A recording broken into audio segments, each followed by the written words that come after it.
Hi, we're in the city of Dubai discussing digital scale on the sidelines of Finacle Conclave.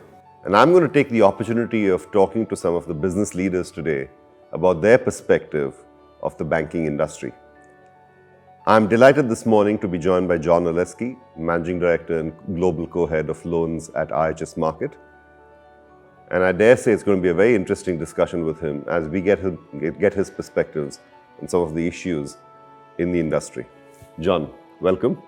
Thank you for being here. So given what you said about the genesis of IHS Markit itself, this new foray that you're about to sort of launch on, was that a sort of natural thing to do you think? Or? Well, what I think is very interesting is when people take a look at existing value chains and understanding whether or not that value chain is the correct value chain, if it needs to be adjusted, if you need fewer chains, more chains, are you going to expand it adjacent? Are you going to skip steps? Do you understand where the natural delineation is, where someone else picks up and you leave off? When we take a look at that, it was a natural adjacent step for us in the value chain to consider bringing payments together, specifically around trade settlement, which is an area in which we are very strong. So again, for us, it was probably a very natural extension and something that continues to add value to our customer base. Sure. I guess customers in the market today love the choice because more and more existing institutions are doing different things. We talked earlier this morning about the fact that banks are today being forced into a situation where they have to offer a wider array of products and services to their clients simply because customers are not looking at traditional banking products alone. So I think while they love the choice of having more institutions which are going to offer them banking services, from the bank's point of view, the challenge clearly is to be able to differentiate itself in the market, right? And to be able to be relevant to the segment of the market that you're sort of catering to. What are some of the strategies that IHS Markit is looking at to ensure that you're able to sort of, leverage the vision that you have and to really make a difference to the segment of the market that you're aiming towards? I think the question of choice is a very interesting one. Coming from the US, I remember going to very large grocery stores and seeing maybe 100 different types of, let's say, breakfast cereal.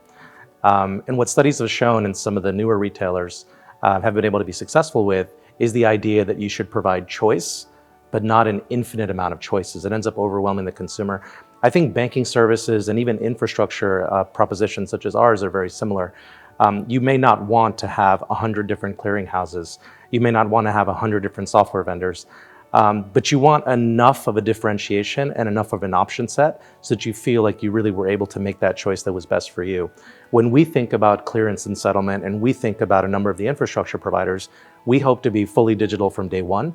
We hope to be able to do things at much lower cost than other providers. And we hope to be able to scale and move faster than other providers. And again, part of that is that we're a little bit free because we don't have that legacy of having a lot of different products and a lot of older and more archaic infrastructure. I guess one of the other elements that we're seeing today is that in every institution, not just in the banking industry, but even outside, the traditional barriers that existed in the past between business on the one hand and technology on the other are being fast broken. And I think today, in every organization, business and technology are really spoken in the same breath. Where exactly does technology play within your own strategies and how much of a difference does it make to your own business, so to speak? Well, it's a transformative question. I think it is the question of our time. If you would have gone into meetings, whether it's business line meetings or board meetings 10 years ago, you still would have had business directing what would be done. You're seeing a little bit of a flip in today's era in which you do see technology having more of a voice. Now, I think that there's a little bit of a correction going on. I think it's swung maybe a little bit too far to technology, and I think we're going to land right in the middle. So we're starting to see very sober conversations about technology as an enabler. Cool. So the technology is not the solution. The solution is what you're providing to your clients. Technology is a collection of really amazing tools that allow you to build those solutions. So when we think about things, we don't think about trying to find a use for blockchain or AI.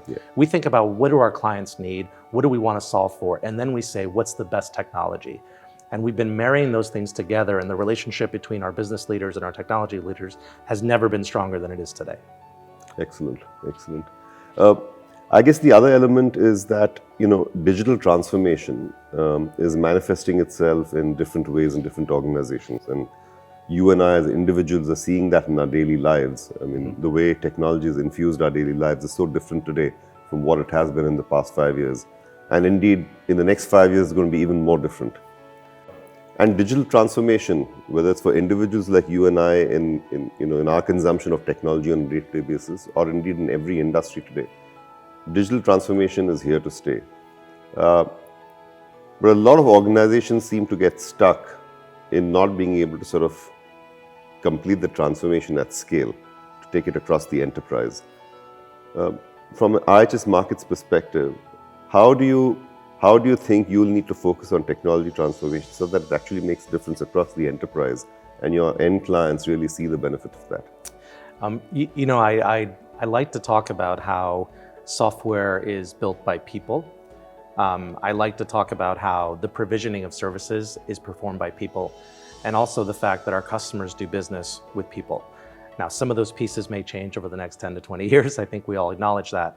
But if you believe that it is people, it is your people with whom your clients are ultimately dealing with, then you have to empower your people. You have to change the way they look at transformation, the way they enable technology development, the way they adopt that technology. I also believe that change comes top down. And so the narrative and the language that your executive team uses is critical for the rest of the firm. We're blessed with very strong leadership and people who do want to see change and communicate that regularly. And so one of the things that I think is very important is educating your people, dispelling myths about technology, trying to instill new things such as design thinking, which is an approach towards industrializing innovation. Those are the types of things that we're focusing on, because I think we do believe that technology is not just a point in time. It's not just something you do at once. It's something that you ultimately organically develop through people who create those solutions. So I think you invest in people, you change the way they look at technology, and ultimately you'll develop better products for your clients. Sure.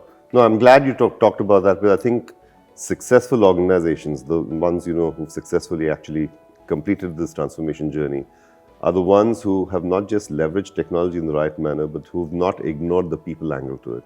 And I think bringing the softer elements of a people and a cultural transformation on the one hand versus integrating business and technology on the other side really has all the ingredients then of making a successful enterprise-wide transformation. Great to hear that, John.